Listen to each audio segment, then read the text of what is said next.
결혼의 목적은 단지 지구상에 많은 아기들을 더 보내는 것에 있는 게 아니에요. 이 결혼의 핵심은 이 지구상에 예수님의 제자 수를 계속해서 늘리는 것에 있습니다.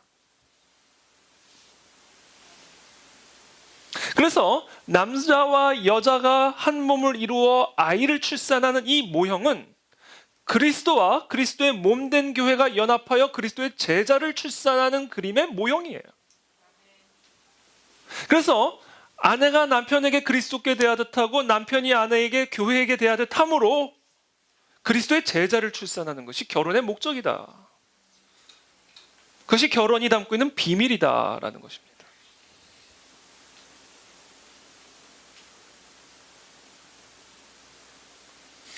창세기 1장 28절에 보면 이런 말씀이죠. 하나님이 그들에게 복을 주시며 하나님이 그들에게 이르시되 생육하고 애를 낳으라는 이야기죠. 번성하여 땅에 충만하라, 땅을 정복하라 이렇게 명령하셨어요. 그래서 아담과 하와가 아이를 낳고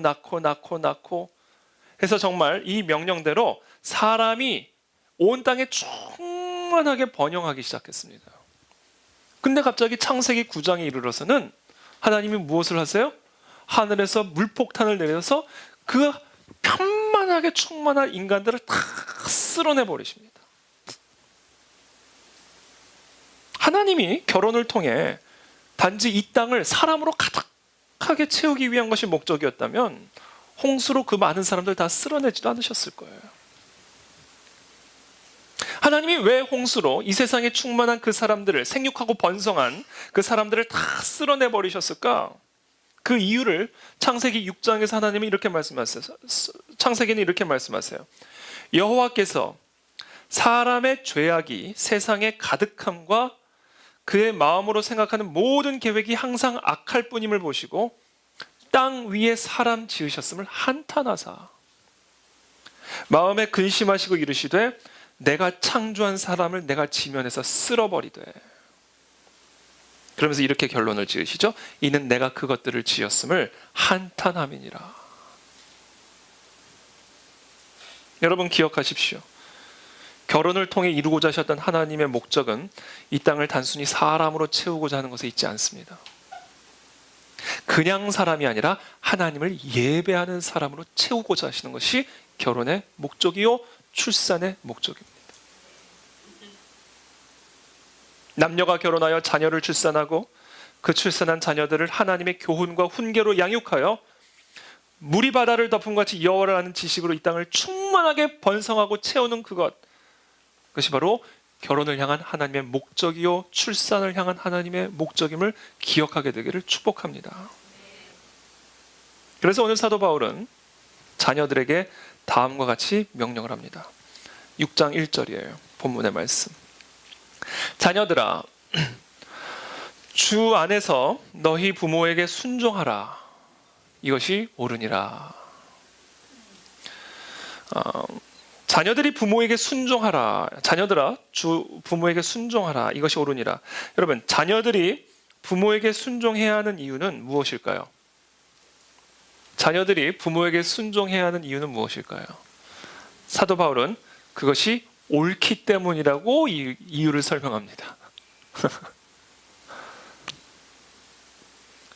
그것은 무엇이냐면 사람이 사람을 낳아주신 부모에게 순종하는 것은 본성이고 양심이고 자연법이고 마땅한 일이다.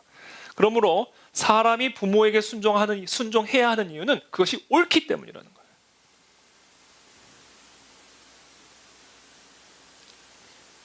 저는 여기 계신 우리 모든 자녀들이 부모에게 순종하는 은혜가 임하게 되기를 축복합니다.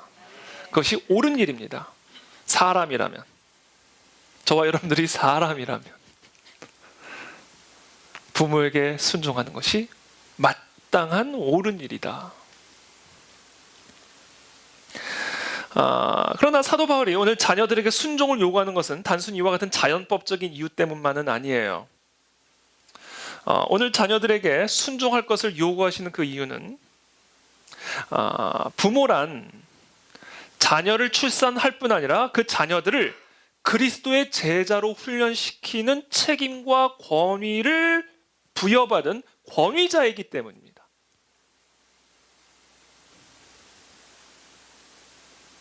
하나님이 가정 안에서 남편과 아내 사이에 세우신 질서, 그리고 부모와 자녀 간에 세우신 권위와 질서는 하나님이 그리스도와 교회 사이에 세우신 질서의 모형이며, 따라서 이 땅의 모든 자녀들이 그 부모에게 순종함으로써 그리스도에게 순종하는 법을 배우게 된다는 거예요. 가정뿐이 아니에요, 사실은. 하나님이 이 땅의 모든 영역 가운데 하나님의 권위를 위임받은 권위자들을 세우셨습니다. 가장 기초적으로 가정 안에, 사회 질서 안에, 교회 안에 하나님이 세우신 질서가 있습니다. 권위의 질서. 이 땅의 모든 백성들이 이 땅의 모든 영역에서 하나님이 세우신 이와 같은 권위의 질서를 이해하고 그 권위에 순종할 때 비로소 우리는 하나님의 통치가 이 땅 가운데 임하는 것을 경험하게 되는 거예요. 그 시작이 어디서부터 시작된다? 가정 안에서 부모에게 순종함으로부터 시작이 된다.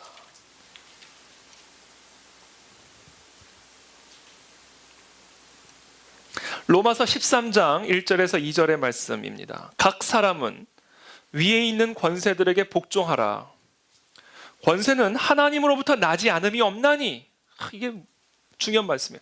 이 땅의 모든 권세는 하나님으로부터 나지 않은 게 없다는 거예요. 모든 권세는 다 하나님께서 정하신 바라. 그러므로 권세를 거스르는 자는 하나님의 명을 거스름이니 거스르는 자들은 심판을 자취하리라.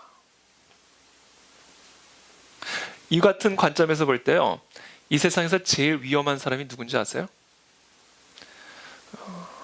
권위자의 권위를 인정하지 않는 사람이 이 세상에서 제일 무서운 사람이고 제일 위험한 사람입니다. 왜냐하면 이 땅의 모든 권세들은 다 하나님으로부터 난 것이기 때문에, 그 권세를 무시하는 자는 하나님의 권위를 무시하는 자이기 때문에, 그래서 하나님의 질서를 허무는 자이기 때문에 가장 무섭고 위험한 자다. 자기 위에 있는 권세들에게 복종하지 않는 사람은요, 그 권세의 근원 대신 하나님의 권위도 인정하지 않는 사람이에요. 자신의 입술로는 하나님의 권위를 인정한다고 말할지 모르지만 자신의 온몸으로 하나님의 권위를 부정하는 사람입니다.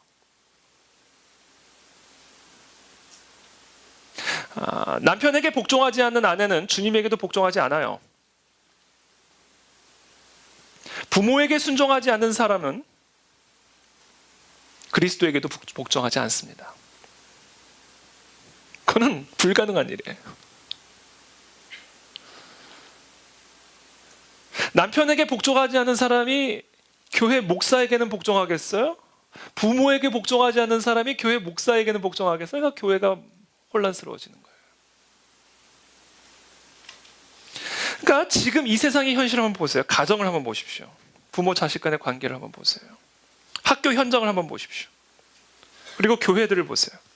모든 권위 질서가 지금 다 무너지고 있습니다.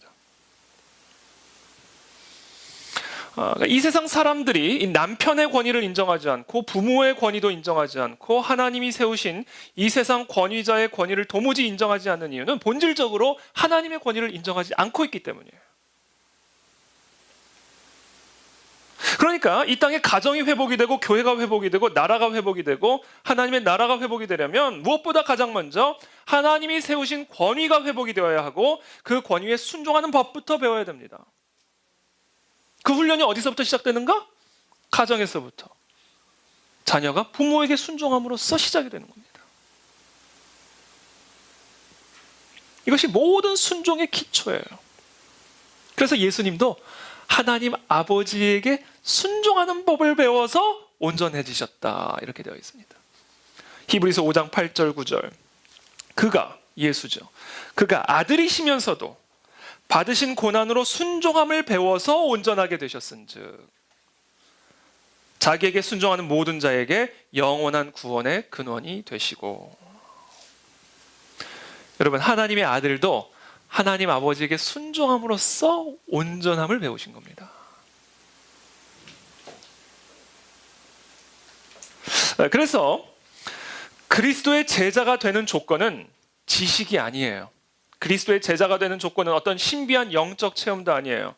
그리스도의 제자가 되는 제1 조건은 바로 순종입니다. 그리스도께 순종하고 그리고 그리스도가 세우신 권위자의 순종함을 배움으로써 우리 모두는 온전한 그리스도인으로 그리스도의 몸된, 그리스도를 머리로 모신 그리스도의 몸된 교회로 세워져 가는 거예요. 이 순종의 훈련이 가정 안에서부터 시작되어야 한다. 그래서 이 땅의 모든 부모들은 바로 이 순종을 자녀들에게 가르쳐야 할 책임이 있고, 이 땅의 모든 자녀들은 자신의 부모에게 순종함으로써 하나님이 세우신 권위에 대한 순종을 배우고 훈련받아야 됩니다.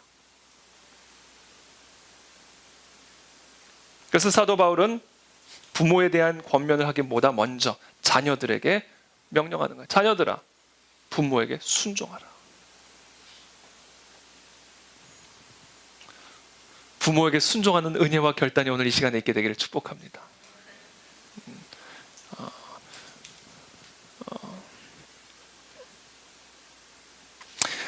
이제 그 다음은 부모의 문제예요. 부모의 문제. 순종의 대상이 되는 부모를 향한 가르침이 6장 4절에 이어집니다. 6장 4절 함께 읽어보겠습니다. 6장 4절 말씀을 시작. 또 아비들아, 너희 자녀를 노엽게 하지 말고 오직 주의 교훈과 훈계로 양육하라. 자, 오늘 이 말씀에서 사도 바울은 이제 아비들을 향한 권면의 말씀, 명령을 내리는데, 또 아비드라라는 자녀 말씀으로 시작을 합니다. 여러분, 우리가 높으신 분들을 부를 때, 어떤 사람을 부를 때 존칭의 문제로 특별히 우리 한국 사회는 일단 딱 모이면 일단 나이부터 묻잖아요. 서열이 딱 정해지면 그때부터 호칭이 결정되죠. 형님, 뭐 아우, 선배님, 후배님 이렇게 되는 거죠. 이 존댓말 격식이 우리 한국어에서는 상당히 복잡하고 까다로워서 이제 조금만 잘못 불러도 가정 교육을 이제 운운하게 됩니다. 그래서 웬만하면 다 사장님이에요. 이게 안전하니까. 일단 사장님으로 부르는 게 안전해. 그리고 여성분들은 일단 사모님. 이게 안전한 거예요. 근데 여러분, 이 땅에서 그 누구보다 높으신 하나님은 어떤 호칭으로 불리기를 원했는지 아세요? 하나님 대통령도 아니에요. 하나님 사장님도 아니에요. 우리 하나님은 하나님 아버지로 불리기를 원하셨어요. 이게 하나님의 호칭이에요. 아버지.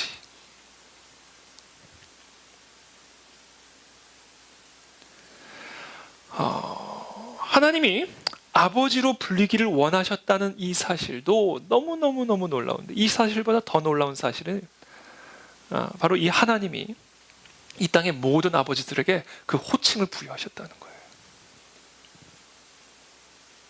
하나님의 그 극존칭, 하나님 아버지라는 그 호칭을 재벌이든 농부든, 많이 공부한 사람이든 공부를 하지 않은 사람이든, 잘난 사람이든 못난 사람이든, 이 땅의 모든 아버지에게 하나님의 존칭, 그 아버지라는 호칭을 부여하셨다라는 사실입니다. 이게 얼마나 놀라운 일이에요. 이게 뭘 의미하는지 아세요? 첫 번째, 이 땅의 모든 아버지들은 하나님 아버지를 닮아가야 한다는 이야기예요. 왜? 호칭이 같으니까. 이 영광스러운 직분이죠. 이 땅의 모든 아버지들은 우리의 그 하나님 아버지를 닮아가야만 함을 의미하는 겁니다. 여기 계시는 모든 아버지들은 하나님 아버지를 닮아가게 되기를 축복합니다. 그게 아버지라고 불리기에 합당한 조건이에요.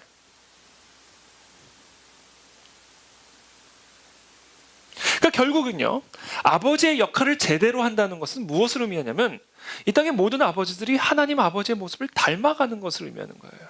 하나님 아버지가 우리에게 하듯이 우리도 우리의 자녀에게 대해야 함을 의미하는 것입니다. 그러므로 좋은 아빠란 어떤 것을 의미하는가? 여기 계신 특별히 이제 곧 아빠가 되실 분들, 저를 똑똑히 보세요. 준식 형제, 수환 형제. 좋은 아빠가 된다는 것은 무엇을 의미하는 거예요? 저와 여러분들이 하나님 아버지를 닮아가는 것을 의미하는 거예요. 용돈 많이 주는 아빠가 좋은 아빠가 아니에요. 용돈을 덜 줘도 괜찮아요. 하나님 아버지를 닮아가는 것. 이것이 우리 아이들이 원하는 아버지 상이다라는 거죠.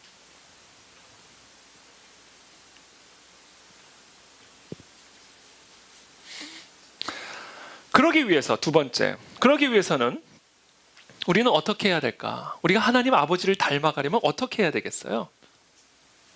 우리의 하나님 아버지와 아주 긴밀한 관계를 가져야 됩니다. 같이 시간을 보낼수록 우리는 그 사람을 닮아가게 되는 거예요. 그래서 부부도요, 닮잖아요. 같이 먹고 자고 사니까. 저와 여러분들이 하나님 아버지를 닮아갈 수 있는 길은 딱 하나밖에 없어요. 그게 뭔지 아세요? 하나님 아버지와 같이 진행하는 거예요. 친밀한 관계를 유지하는 겁니다.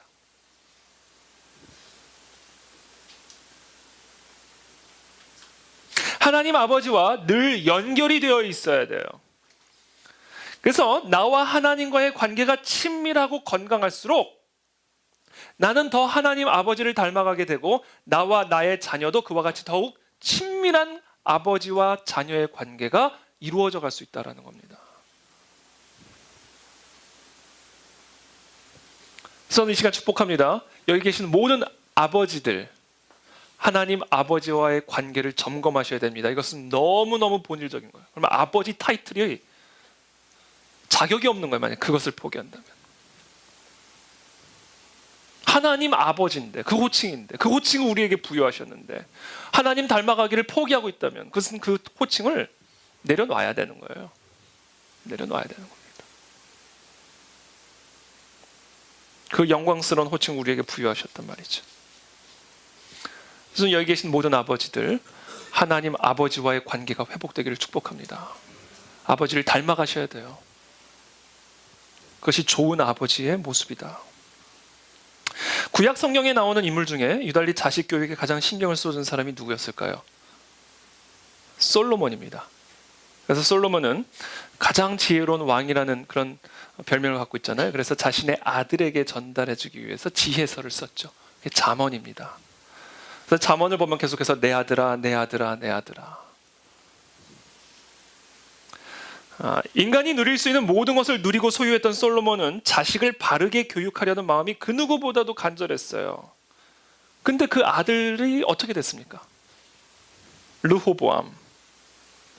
수많은 이방 여인들과 닥치는 대로 결혼을 했고요. 그들이 가져온 이방 신들을 함께 섬겼고요. 원로들의 조언을 무시하고 마음대로 악행을 저질러서 결국 나라를 둘로 쪼개버렸어요. 그게 솔로몬의 아들 르호보암입니다. 왜 그렇게 됐을까? 솔로몬이 그렇게 자식 교육에 신경을 많이 썼고 잠언서를 쓰면서까지 내 아들아, 내 아들아, 이 말씀을 지켜 행하라. 그렇게 철저하게 자식 교육을 했음에도 불구하고 왜 그 아들 르호보암은 철저한 실패한 아들, 실패한 왕이 되었을까요? 그 이유가 있어요. 아버지가 써준 곳을 따르지 않고 아버지가 보여주는 대로 따라갔기 때문에 그래요. 이게 섬뜩한 이야기입니다. 아버지가 써준 대로 따라가면 얼마나 좋겠어요. 아버지가 말하는 대로 따라와주면 얼마나 좋겠어요. 그런데 아니에요. 아들은, 딸은 아버지가 말한 대로 따라가지 않아요. 아버지가 보여주는 대로 따라가요. 그게 솔로몬이 자식 교육을 실패한 이유예요. 르호보암의 인생이 망쳐진 이유입니다. 여러분 기억하세요. 지금 여러분들의 자녀들은 아버지를 어떻게 살아가고 있는지를 보고 있습니다. 말을 안 할 뿐이지 정확하게 보고 있어요. 그리고 그 아들들은, 그 딸들은 그 아버지처럼 살 겁니다.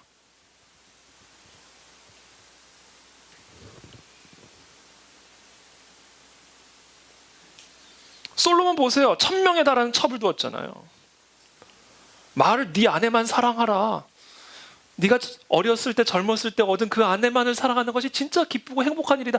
잠언에 써놓으면 뭐하냐고. 본인은 1000명의 첩을 두었는데.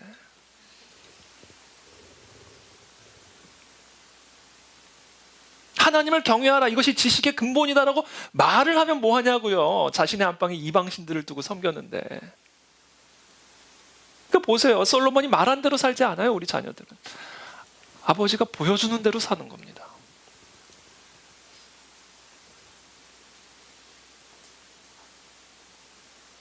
여러분 기억하세요. 여기 계신 모든 아버지들, 우리가 아무리 화려한 말을 늘어놓고 엄하게 자녀들을 가르치려 해도 결국 우리의 자녀들은 실제로 우리가 살아가는 모습을 보고 배우는 겁니다.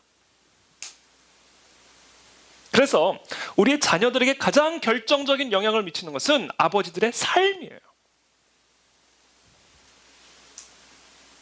그래서 아버지의 삶이 변화되어야만 자녀의 삶이 변화되어질 수가 있는 거예요. 그렇지 않으면 방법이 없어요.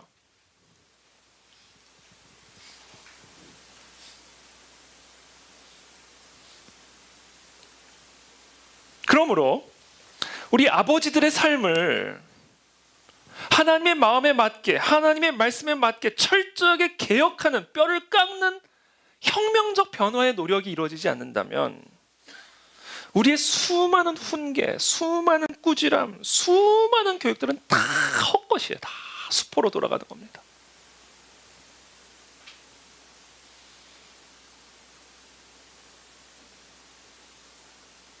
그래서 결국 오늘날 우리의 자녀들이 아버지들에게 외치고 있는 게 있어요. 이게 뭔지 아세요? 아빠, 하나님을 좀 보여주세요.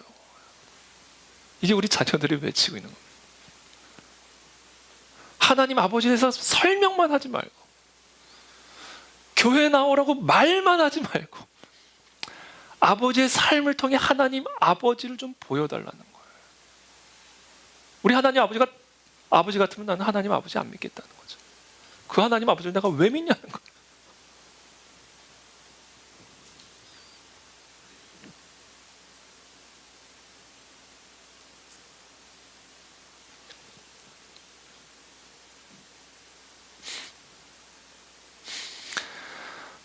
그리고 나서 그래서 또 아비들아, 이렇게 하면 아비들아, 아버지의 호칭, 하나님 아버지, 아비들아, 그러면서 이제 다음과 같은 훈계를 내립니다. 너희 자녀를 노엽게 하지 말고. 제일 먼저 바울은 아버지들이 절대로 하지 말아야 할 것에 대해서 이야기를 합니다. 무엇을 하라라고 말하기 전에 무엇을 하지 말아라. 너희 자녀를 노엽게 하지 말라. 여러분, 많은 말들이 있을 수 있을 것 같아요. 자녀들을 낙담시키지 마라, 너무 잔소리하지 마라, 또는 너무 오냐오냐 하지 마라, 또 학대하지 마라, 뭐 이런 저런 다양한 조언을 해줄 수 있을 것 같은데, 사도 바울이 가장 먼저 중요하게 여긴 하지 말라, 그것은 노엽게 하지 말라입니다. 왜 사도 바울은 이것이 그토록 중요한 것이라고 여겼고 이거 하나를 딱 꼽아서 명령을 했을까요? 정확한 설명은 이루어지지 않기 때문에 이제 추론을 할 수밖에 없는 상황인데요. 추론을 한다면 첫 번째 이유는 이거와 같아요. 죄로 가득한 인간의 마음이요, 권위를 만나게 되면 자연스럽게 나타나는 첫 번째 감정이 분노입니다. 죄로 가득한 인간의 마음이 권위를 만나게 되면 자연스럽게 나타나는 첫 번째 감정이 분노예요. 화예요, 화. 아빠는 권위를 상징하는 존재, 아이라는 존재는 자아를 상징하는 존재죠. 그 둘이 만날 때 우리 자녀들의 마음속에는 노여움과 분노가 올라올 수가 있습니다. 아빠의 권위 앞에서 두세 아이는 떼를 쓰고요, 10대는 문을 쾅 닫고 나가고요, 또 가출을 하기도 하고요. 아빠의 권위 앞에서 자녀들은 반항하고 분노하고 노여움이 일어날 수가 있단 말이죠. 근데 그런 아빠의 권위를 인정하지 않고 반항하는 10대 청소년, 20대 청년들을 바라보면서 아버지도 아버지 마음에 분노가 올라오는 거야.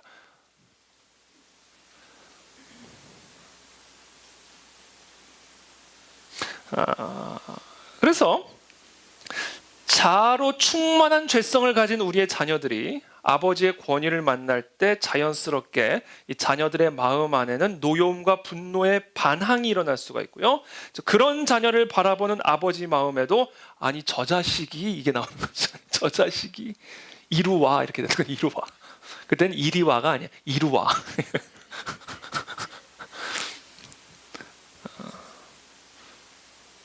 그래서 그 부분을 조심하라.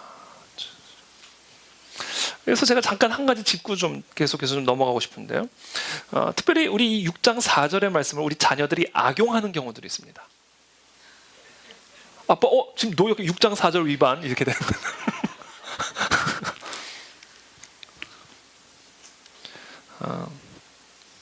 예를 들어서 우리 10대 자녀가 스마트폰에 너무 깊이 빠져 있다가 한번 가정을 해봅시다. 요새 우리 10대 청소년들이 스마트폰 문제로 골치를 썩고 있잖아요. 자, 아버지가 스마트폰 사용 규칙을 딱 정해놓고 그것을 어길 시에는 압수하기로 결정했다고 한번 가정을 해봅시다.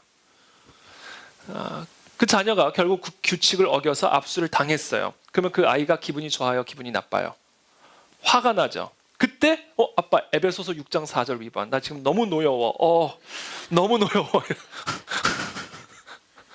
그렇게 악용하지 못하게 하라는 거예요.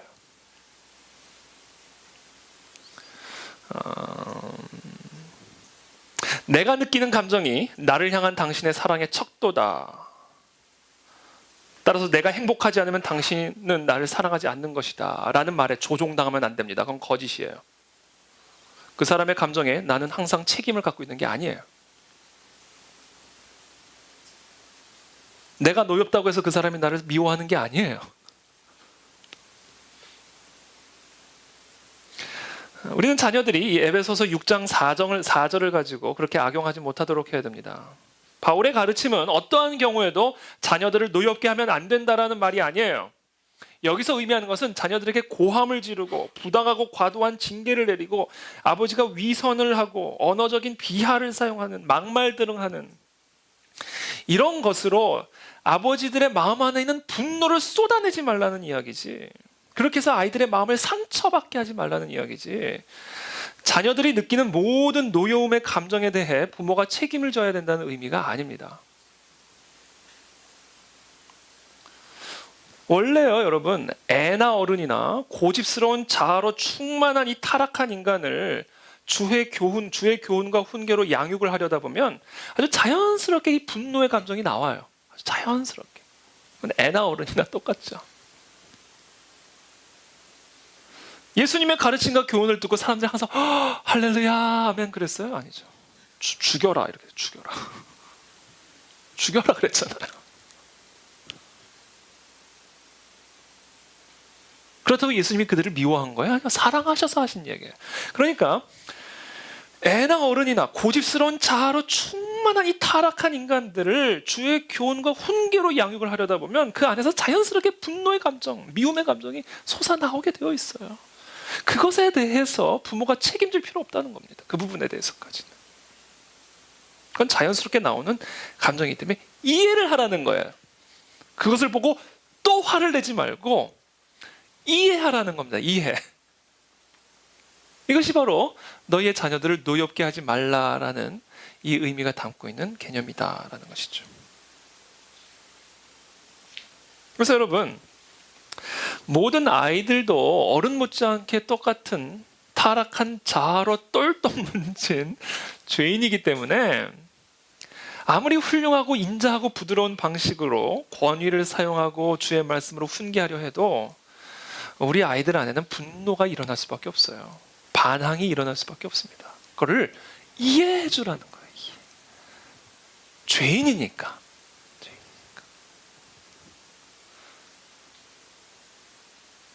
문제는 그런 자녀를 보면서 느끼는 부모의 분노가 문제라는 겁니다. 그것을 조심하라 이렇게 얘기하고 있는 거예요.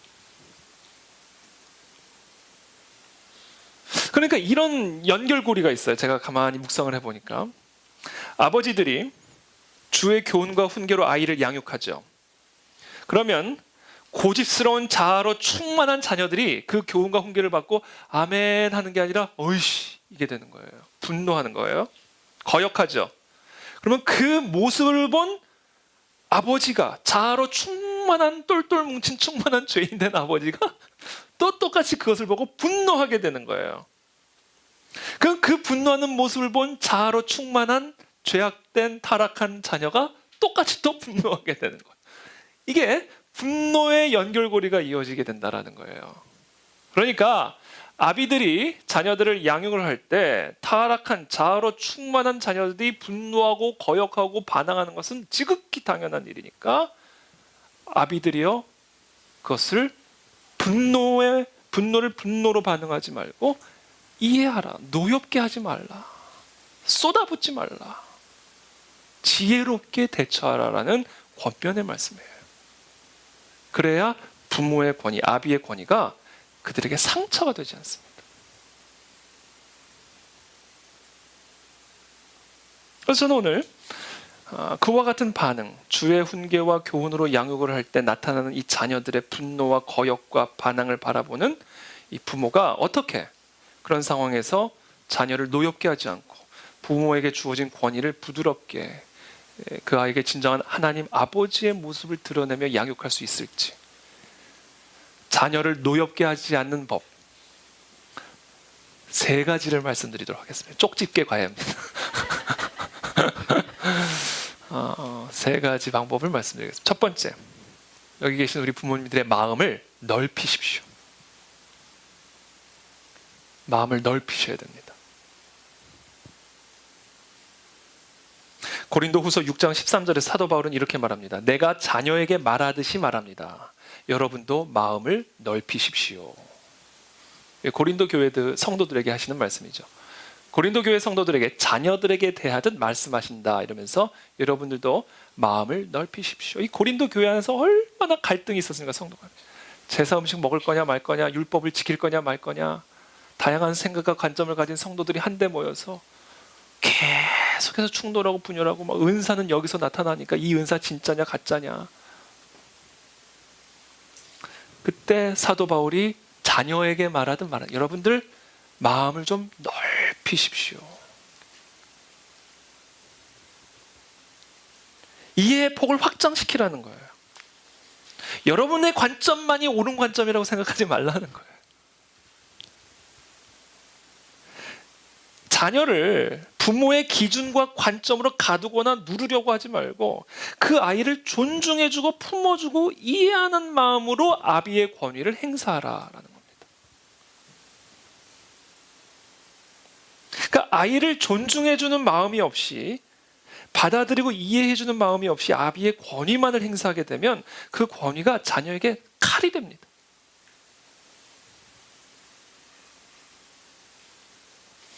그래서 오늘날 우리 특별히 자녀 세대들이 권위에 대한 상처가 있어가지고 권위를 인정하지 않는 거예요. 권위 그러면 칼이에요, 칼. 왜? 존중하고 이해함이 없이 권위를 휘두르니까. 그래서 우리가 권위를 제대로 활용을 하고 하나님이 내게 주신 권위를 온전히 우리 자녀들을 그리스도의 제자로 삼기 위해 사용하려면 반드시 여러분들의 마음을, 그 칼집을 확 넓혀야 돼요. 넓혀야 돼요.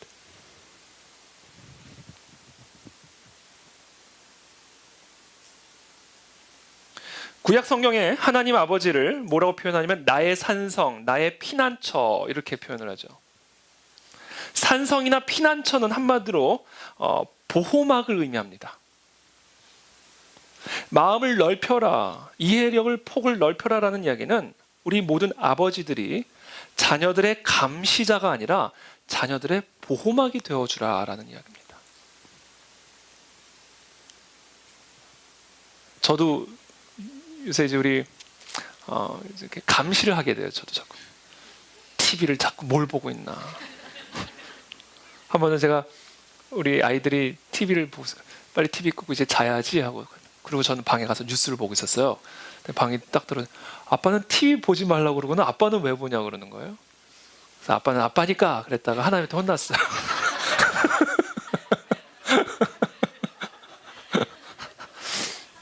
설교 준비하는데 막 찔리는 게 얼마나 많았는지 막 모르겠어요. 감시자가 아니라 보호막이 되어주라.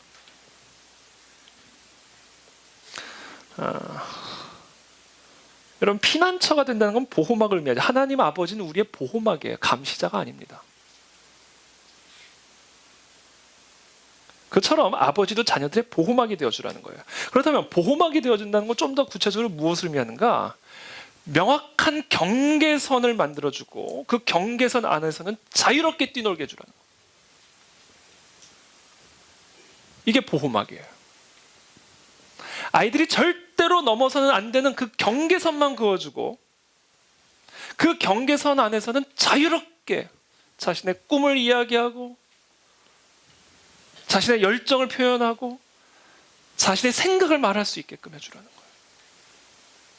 매뉴얼을 주지 말고 1번, 2번, 3번, 4번 매뉴얼을 주는 게 아니라 넓은 울타리죠. 울타리. 경계선을 주고 그 안에서 마음껏 뛰놀. 그러나 그 경계선을 넘을 시에는 정확한 징계가 올라가야 된다는 거예요. 헨리 클라우드 박사라는 분이 쓴 이 아동 교육서 가운데 Boundaries라는 책이 있습니다. 울타리라는 책이죠. Boundaries. 이 책에서 자녀를 키우는 데 있어서 분명한 경계선이 얼마나 중요한지를 강조하는데 한 예로 이런 실험을 했어요. 미국 전역의 유치원 아이들을 대상으로 한 그룹의 아이들은 부모들이 지켜보는 가운데 정확한 경계선이 있는 놀이터 안에서 놀게 해줬고요. 한 그룹 아이들에게는 경계선이 없이 그냥 탁 트인 놀이터에서 공간에서 마음껏 뛰놀게 했어요. 여러분들 생각에는 어느 그룹의 아이들이 더 자신감 있고 기쁘고 평안하게 놀았을 것 같으세요? 언뜻 생각하면 아무 경계선 없는 공간에서 노는 아이들이 훨씬 더 행복하고 기쁘고 자신감 있게 놀 것 같죠? 아니에요. 오히려 명확한 경계선이 있는 그 놀이터에서 노는 아이들이 훨씬 더 자신감 있게 기쁘게 노는 모습을 발견할 수가 있었습니다. 태양계에 있는 행성들이 자기 마음대로 자유롭게 움직이는 것 같아 보여도 태양이라는 축을 중심으로 돌기 때문에 사고가 안 나는 거예요. 마찬가지입니다. 아이들도 우리의 부모가 확실한 경계선을 그어주고 가까운 거리에서 보고 있다는 사실만 확인시켜주면서 마음껏 뛰놀게 해줄 때 훨씬 더 안정적이고 자신감 있게 놀 수 있다는 것이죠. 그래서 우리 부모의 역할은, 우리 부모에게 주어진 권위는 일거수일투족을 조정하는 권위가 아니라 절대로 넘어서는 않은 최후의 경계선을 그어주고 그 안에서 우리 아이들이 마음껏 뛰놀게 자유를 부여하고, 그러나 그 자유가 그 경계선을 넘어서는 방종으로 변하는 그 순간 방관하지 않고 침묵하지 않고 징계의 조치를 내리는 것. 이게 부모에게 주어진 권위다. 이것이 바로 마음을 넓히라는 것의 의미입니다. 그와 같은 경계선이 없다면 오늘 당장 그 경계선을 세우십시오. 그리고 그 경계선의 기준은 여러분들의 생각이 아니라 주의 교훈과 훈계입니다.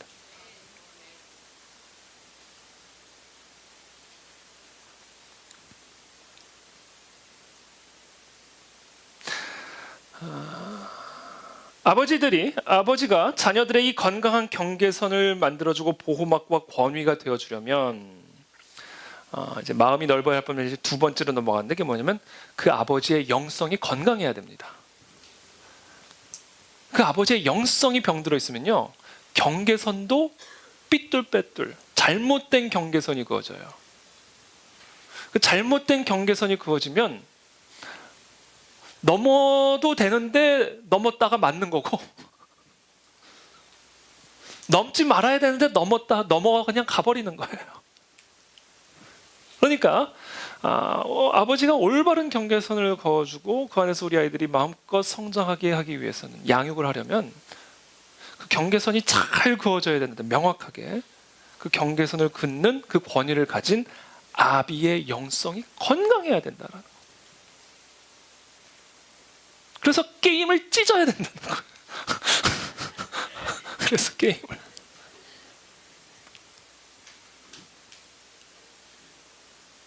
아까 너무 제가 막 희열을 느껴가지고 제가 그런 거 했어요.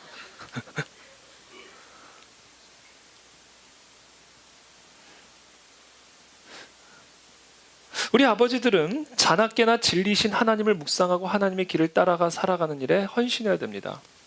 그래야 우리 자녀들에게 주의 교훈과 훈계로 양육이 가능하고 올바른 경계선이 이루어질 수 있어요. 우리 아비들은 아침, 점심, 저녁으로 우리의 자녀들을 위해서 기도해줘야 됩니다. 하나님 앞에 우리의 자녀들을 위해서 간구해야 돼요. 로마서 8장 26절에 이렇게 말씀하십니다. 이와 같이 성령도 우리의 연약함을 도우시나니 우리는 마땅히 기도할 바를 알지 못하나 오직 성령이 말할 수 없는 탄식으로 우리를 위하여 친히 간구하시니라. 이분이 우리 하나님 아버지예요. 그러므로 그 하나님 아버지를 닮은 아버지들은 자기를 위해서 무엇을 간구해야 할지 모르는 우리 자녀들을 위해서 친히 대신 간구하는 아버지입니다. 우리 자녀들이 무엇을 간구해야 할지 어떻게 알아요? 모르죠. 기껏해야 게임기 사달라고 기도하는 거죠. 그러니까 마땅히 무엇을 간구할지를 모르는 우리들을 위해서 하나님이 친히 탄식하며 기도해주는 것과 같이 이 땅의 아비들도 마땅히 무엇을 위해 기도해야 할지 모르는 우리의 자녀들을 위해서 친히 탄식함으로 기도하라.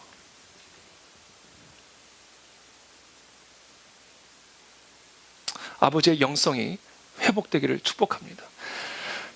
마지막으로 세 번째, 자녀들의 말에 늘 귀를 기울여야 합니다.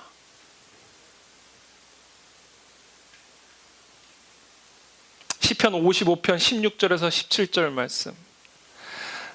나는 하나님께 부르짖으리니, 다윗의 고백입니다. 여호와께서 나를 구원하시리로다. 저녁과 아침과 정오에 내가 근심하여 탄식하리니 여호와께서 내 소리를 들으시리로다. 우리 여호와 하나님은 어떤 분이신지 아세요? 우리가 탄식하고 부르짖을 때마다 아침, 점심, 저녁 언제든지 우리의 신음, 우리의 부르짖음에 귀를 기울이시는 분. 그래서 그 하나님 아버지를 닮은 우리의 아버지들은 우리 자녀들의 소리에 귀를 기울이는 분이다. 귀의 넓이가 마음의 넓이입니다. 듣는 만큼 마음이 넓어지는 거예요. 듣는 만큼, 들어주는 만큼 마음이 넓어지는 것이고, 마음이 넓어지는 만큼 듣게 되는 거예요. 우리 하나님 아버지는 우리의 탄식, 우리의 근심, 우리의 부르짖음을 그렇게 항상 들어주시고 계시는데 과연 우리는 우리 자녀들에게 그렇게 하고 있는가?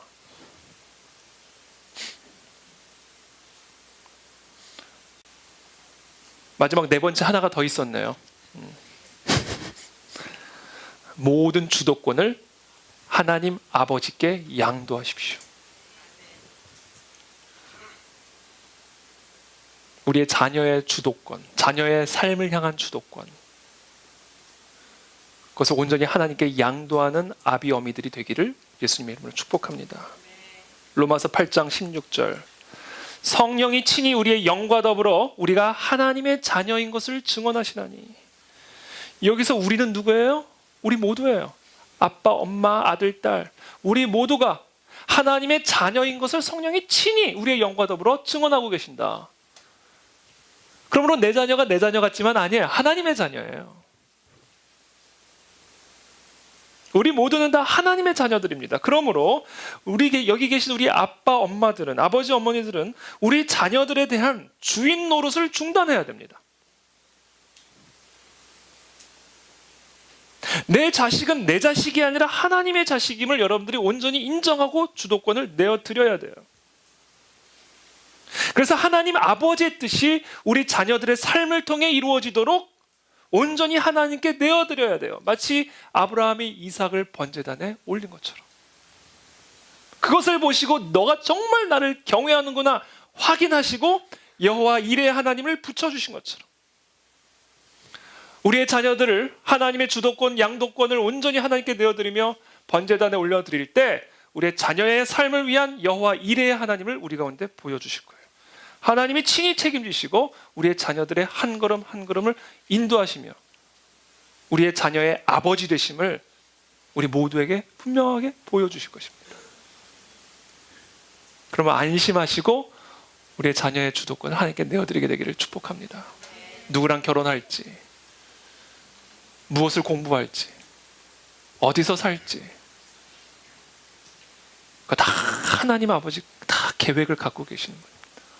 그분께 내어드리기만 하면 되는 거예요. 속상해할 일도 없어요. 불안해할 것도 없습니다. 우리의 자식의 아버지는 하나님이시니까. 여러분 자녀의 아버지가 되고 싶으세요? 하나님이 그 자녀의 아버지가 되기를 원하세요. 만약에 내가 아버지가 되고 싶다면 그분은 정말 나쁜 부모입니다. 하나님이 부모가 되어지기를 원하는 게 진짜 부모의 마음이죠.